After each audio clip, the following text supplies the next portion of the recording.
یہ باب حضور اقدس صلی اللہ علیہ وسلم کے کھانا تناول فرمانے کے طریقے کے بیان میں ہے۔ حضرت کعب بن مالک رضی اللہ تعالی عنہ فرماتے ہیں کہ حضور اقدس صلی اللہ علیہ وسلم اپنی انگلیاں 3 مرتبہ چاٹ لیا کرتے تھے۔ امام ترمذی رحمۃ اللہ علیہ فرماتے ہیں کہ محمد بن بشار کے علاوہ جو اس حدیث کی روایت کرنے والے اور راوی ہیں تو وہ فرماتے ہیں کہ نبی کریم صلی اللہ علیہ وسلم اپنی تینوں انگلیوں کو چاٹتے تھے۔ میرے محترم دوستو، اس باب کے اندر امام ترمذی رحمۃ اللہ علیہ 5 احادیث مبارکہ لائے ہیں جن میں حضور اقدس صلی اللہ علیہ وسلم کے کھانے کا بیان ہے، جس سے آپ صلی اللہ علیہ وسلم کے کھانے کے طریقے پر واضح روشنی پڑتی ہے کہ آپ صلی اللہ علیہ وسلم کس طرح بیٹھ کر اور پھر دائیں ہاتھ سے اور پھر دائیں ہاتھ کی کن انگلیوں سے کھانا تناول فرماتے تھے، پھر کھانا کھا کر انگلیوں کو صاف فرماتے تھے۔ حضور صلی اللہ علیہ وسلم ہاتھ پوچھنے سے پہلے انگلیاں چاٹ لیا کرتے تھے، پھر کسی کپڑے سے ہاتھ صاف کر لیا کرتے تھے۔ حدیث شریف میں ہے فلا یمسح یدہ حتی یلعقھا او یلعقھا، یعنی اپنا ہاتھ کھانا کھانے کے بعد صاف نہیں کرتے تھے یہاں تک کہ اس کو چاٹ نہ لیتے یا ایک دوسرے کو چٹوا نہ لیتے۔ میرے محترم دوستو، باب ما جاء فی صفت اکل حمزہ کے زبر کے ساتھ ہو تو مراد یہ ہوتا ہے ادخال الطعام الجامد من الفم الی البطن، کہ طعام جامد کو، جمے ہوئے طعام کو، کھانے کو منہ سے پیٹ کی طرف داخل کرنا، چاہے وہ غذا کے طور پر ہو یا بطور تلذذ کے ہو، جیسے کھانے کا لقمہ ہو گیا یا پھل وغیرہ ہو گیا، اس کو عقل کہتے ہیں حمزہ کے زبر کے ساتھ۔ اور اگر یہ حمزہ کے پیش کے ساتھ ہو، عقل ہو، تو پھر اس کا معنی یہ ہوتا ہے اسم لما یوکل، کہ ہر کھائی جانے والی چیز کو اکلا کہتے ہیں۔ میرے محترم دوستو، باقی حضور صلی اللہ علیہ وسلم کھانے میں 3 انگلیوں کا استعمال فرماتے تھے اور پھر 3 انگلیوں کو چاٹ بھی لیتے تھے۔ ان النبی صلی اللہ علیہ وسلم کان یلعق اصابعہ ثلاثہ، حضرت کعب بن مالک رضی اللہ تعالی عنہ فرماتے ہیں کہ حضور اقدس صلی اللہ علیہ وسلم کھانے کے بعد 3 مرتبہ اپنی انگلیوں کو چاٹ لیا کرتے تھے تاکہ انگلیوں کے ساتھ لگا ہوا کھانے کا معمولی سا حصہ بھی ضائع نہ ہونے پائے۔ سبحان اللہ۔ قال ابو عیسیٰ وروى غیر محمد بن بشار هذا الحدیث، اس سے امام ترمذی رحمۃ اللہ علیہ اس بات کی وضاحت کر رہے ہیں کہ بعض نسخوں میں لفظ ثلاثن کی بجائے الثلاث نقل ہوا ہے۔ مطلب یہ ہے کہ ثلاثن مرات کی صفت نہیں بلکہ 3 انگلیاں مراد ہیں، انگوٹھا، انگشت شہادت اور درمیان والی انگلی، یعنی ابہام، مسبحہ اور وسطیٰ، کہ ان تینوں کے ساتھ آپ صلی اللہ علیہ وسلم نوالا کھایا کرتے تھے اور پھر ان انگلیوں کو چاٹ لیا کرتے تھے۔ انگلیوں کو چاٹنے کی کیفیت کیا ہوتی تھی؟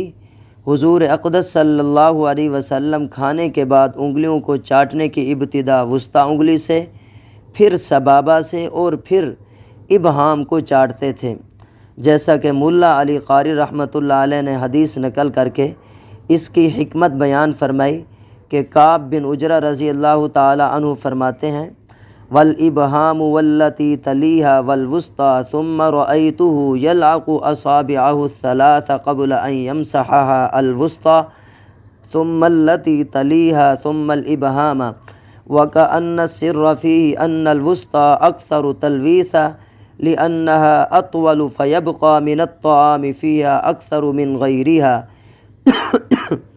وَلِأَنَّهَا لِطُولِهَا أَوَّلُ مَا يَقَعُ فِي الطَّعَامِ أَوْ لِأَنَّ الَّذِي يَلْعَقُ الْأَصَابِعَ يَكُونُ بَطْنُ كَفِّهِ إِلَى جِهَةِ وَجْهِهِ فَإِذَا ابْتَدَأَ بِالْوُسْطَى انتقل إِلَى السَّبَابَةِ إِلَى جِهَةِ يَمِينِهِ ثُمَّ إِلَى الْإِبْهَامِ كَذَلِكَ۔ حضرت کعب بن عجرہ رضی اللہ تعالی عنہ فرماتے ہیں کہ میں نے حضور صلی اللہ علیہ وسلم کو دیکھا کہ آپ نے 3 انگلیوں، انگوٹھے اور اس کے ساتھ والی یعنی شہادت والی انگلی اور درمیان والی انگلی سے کھاتے تھے۔ پھر آپ صلی اللہ علیہ وسلم کو دیکھا کہ اپنی تینوں انگلیوں کو صاف کرنے سے پہلے چاٹ لیا کرتے تھے، پہلے درمیانی انگلی کو، پھر اس کے ساتھ والی شہادت والی انگلی کو، پھر انگوٹھے کو۔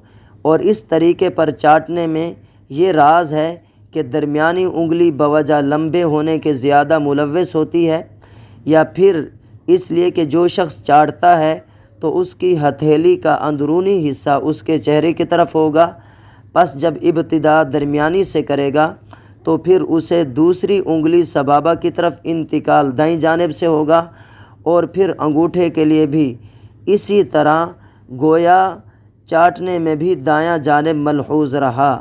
سبحان اللہ۔ باقی یہ انگلیاں کب چاٹنی چاہیے؟ سنت کیا ہے میرے محترم دوستو؟ بعد الفراغی لا فی الاثنائی، یہ چاٹنا بھی کھانے سے فارغ ہونے کے بعد ہے، کھانے کے دوران نہیں چاٹنا چاہیے، بلکہ جب آپ کھانے سے فارغ ہو جائیں تو پھر انگلیاں چاٹیں، اور یہی سنت ہے۔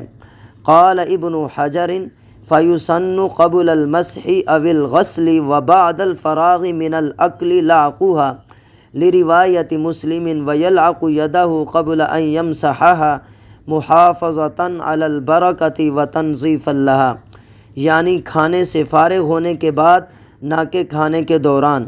علامہ ابن حجر رحمۃ اللہ علیہ فرماتے ہیں، پس انگلیوں کا چاٹنا پونچھنے یا دھونے سے پہلے یا کھانے سے فارغ ہونے کے بعد سنت ہے۔ مسلم شریف کی اس روایت کی بنا پر کہ حضور پر نور صلی اللہ علیہ وسلم کھانے کے بعد ہاتھوں کی انگلیوں کو پونچھنے سے پہلے اس لیے چاٹتے تھے تاکہ ان کی صفائی اور برکت کا تحفظ ہو جائے۔ اصل بات یہ چل رہی تھی کہ 3 انگلیاں چاٹنا سنت ہے یا 3 مرتبہ؟ تو شیخ الحدیث حضرت مولانا زکریا رحمۃ اللہ علیہ فرماتے ہیں 3 مرتبہ چاٹنا مستقل ادب ہے کہ اس سے مکمل صفائی حاصل ہو جاتی ہے، اور 3 انگلیاں چاٹنا یہ الگ مستقل ادب ہے، جیسا کہ اسی باب کی 4تھی روایت میں آ رہا ہے۔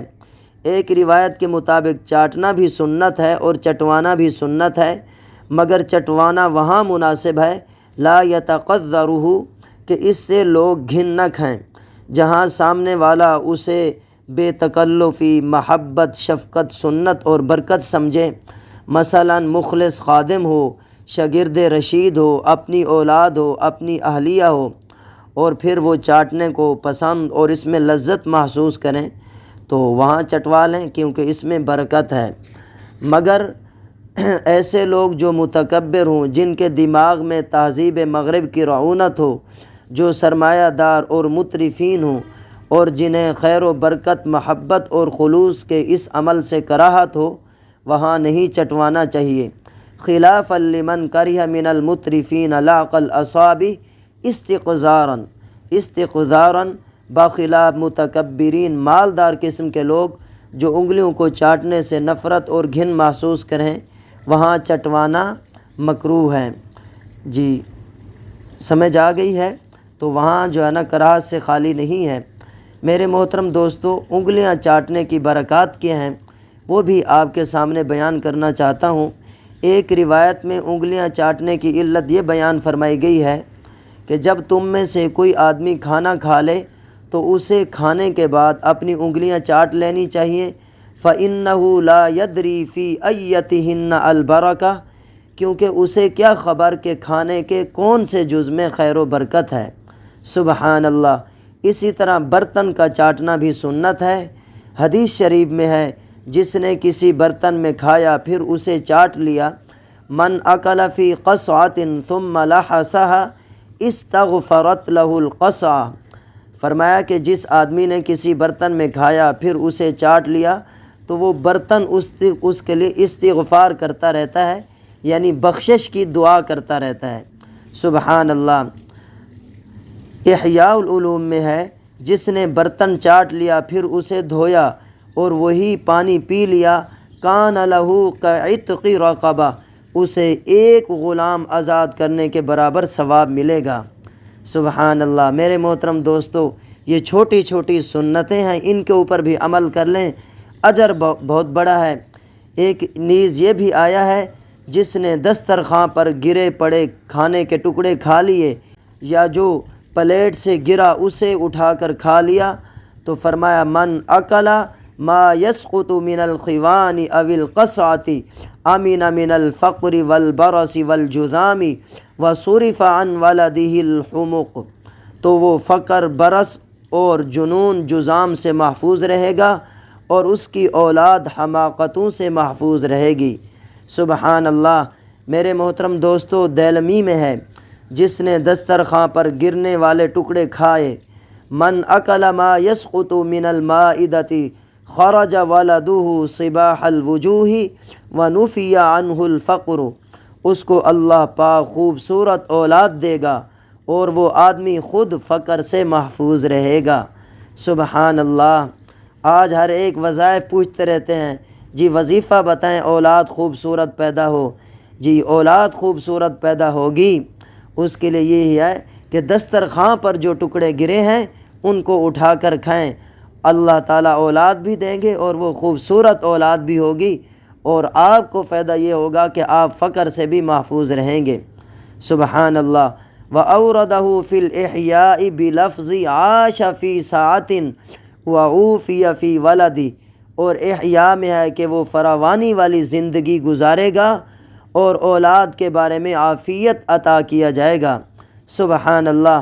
جامع صغیر میں ہے جس نے کھانے کے بعد پلیٹ چاٹ لی اور پھر انگلیاں چاٹ لیں، من لعق الصحفة ولعق اصابعه اشبعہ اللہ فی الدنیا والآخرہ، اس کو اللہ پاک دنیا اور آخرت میں محفوظ رکھیں گے بھوک سے اور پیٹ بھر کر رزق عنایت فرمائیں گے۔ سبحان اللہ۔ میرے محترم دوستو، جی یہ دیکھیں کیسے آداب ہیں، مواعظ ہیں، حکم ہیں، ان پر عمل کریں۔ اللہ تعالیٰ مجھے تمام مسلمانوں کو عمل کی توفیق عطا فرمائے۔